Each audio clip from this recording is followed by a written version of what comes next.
تو P M L N خدا کے لیے یہ سوچے اور آنکھیں کھولے کہ جی آپ کو یہ دھکا دیا کس نے تھا.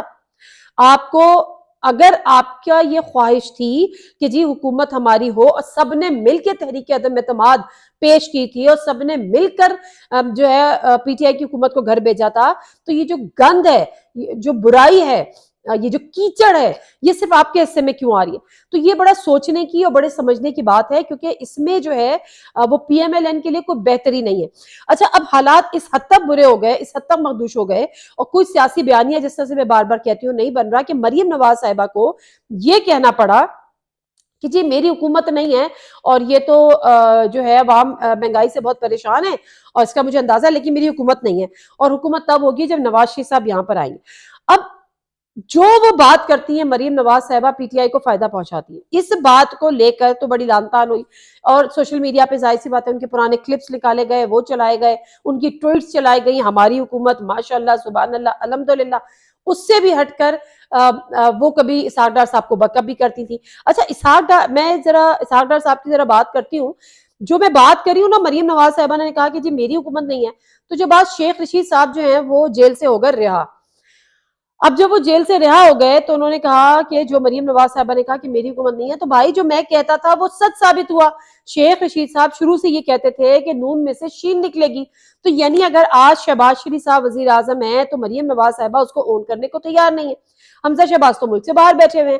تو یہ والی جو صورتحال ہے, مریم نواز صاحبہ کو میرا خیال ہے تھوڑا اور ہوم ورک کرنے کی ضرورت ہے, تھوڑا اور تیاری کرنے کی ضرورت ہے, تھوڑی اور ٹریننگ کی ضرورت ہے کہ انہوں نے کیا بولنا ہے پبلکلی اور کیا نہیں بولنا.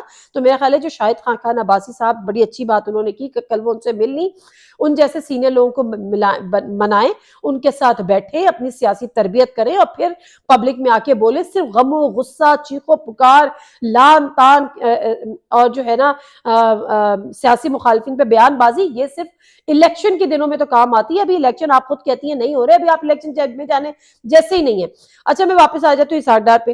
اب مریم نواز صاحبہ کی اس بات کو ہم مان لیتے ہیں کہ جی ان کی حکومت نہیں ہے. اس حکومت کا اصل مسئلہ کیا ہے کہ وہ عوام کی شکل نہیں دکھا سکتی. وہ اصل مسئلہ یہ ہے کہ آپ کی مہنگائی آپ نے بہت کر دی ہے, معاشی طور پہ ملک کو تباہ و برباد کر دیا.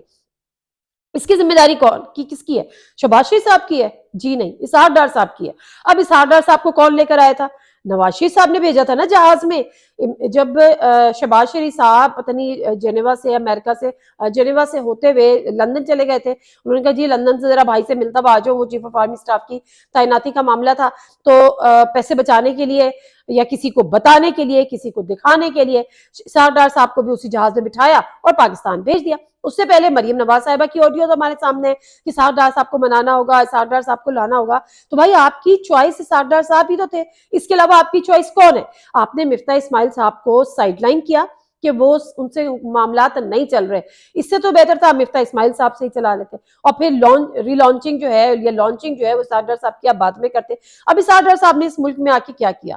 آئے تو وہ بڑے ترم خان بن گئے, آنے کے بعد جو ان کے اپنے جو اکاؤنٹ فریز تھے وہ انہوں نے انفریز کرائے, ان کے جو گھر تحویل میں تھے یا ضبط کر لیے گئے تھے وہ آپ نے فری کرائے. مطلب سب آ کے اپنا اپنا بھلا کرتے ہیں, اور اس کے بعد یہ جا وہ جا. میں اسحاق ڈار صاحب کی تقریر سن رہی تھی ایوان میں جب انہوں نے منی بجٹ پیش کیا, بل پیش کیا, تو جو ان کا ابھی بھی جو لب و لہجہ تھا اس میں شرمندگی نہیں تھی, نہ اس میں شرم تھی, نہ اس میں حیا تھی. وہ خواجہ آصف والی نہ شرم تھی نہ حیا تھی. تو میرا خیال ہے خواجہ آصف صاحب بار بار ہر ایک کو ٹویٹ کرتے ہیں, کوئی شرم کوئی حیا, تو ایک ٹویٹ وہ اسحاق ڈار صاحب کے لیے بھی کر لیں, تھوڑا اور آگے بڑھ جاتے ہیں. اچھا, اب پی ایم ایل این, دوسری بات رہ گئی پیپلز پارٹی کی. اب پیپلز پارٹی اس وقت جو ہے وہ سب سے فائدے میں رہنے والی جماعت ہے, کیونکہ پیپلز پارٹی کے ساتھ کوئی لائبلٹی نہیں ہے. پیپلز پارٹی کے جو وزیر خارجہ بنے ہیں بلاول بھٹو زرداری صاحب, وہ ملک گھوم رہے ہیں, وہ اپنے لیے لابنگ کر رہے ہیں, وہ اپنے آپ کو نیا وزیر اعظم پاکستان کا دیکھ رہے ہیں. تو سمجھنے کی بات یہ ہے کہ آپ عمران خان, سمپل یہ